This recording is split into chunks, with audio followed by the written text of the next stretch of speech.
Hey guys, today we're going to be taking just a regular test like we do every other day. But today I'm using a lockdown browser because we got to practice using it for next week's district test. We're going to have our unit test on Wednesday. So we're going to practice today using that software. So you would click on Friday because today is Friday.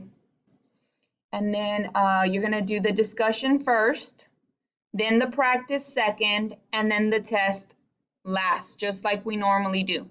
But when you click on the test, and don't do it right now, you're going to click on Lockdown Browser because it's going to ask you to install it. So you're going to click Install Now. It's going to pop up at the bottom left, so you're going to click on that. Mine's not showing up because I got to move this a little bit. Hold on. No, it's not right. Hold on.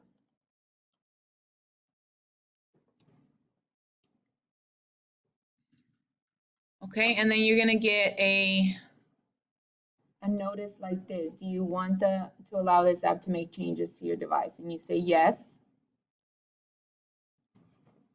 Okay, and then it's going to start installing. When it finishes installing, then you can go ahead and do the test. You're going to get another message. Let me see. That looks like this.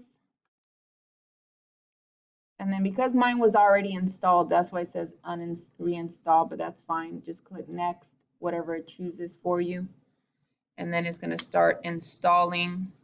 And then it's going to give you this message, and it's going to, you just finish it. Okay, and then you can go ahead and start your test. So let me know during the test if you cannot do it or if something happens. That way you can share your screen and I can help you walk you through it.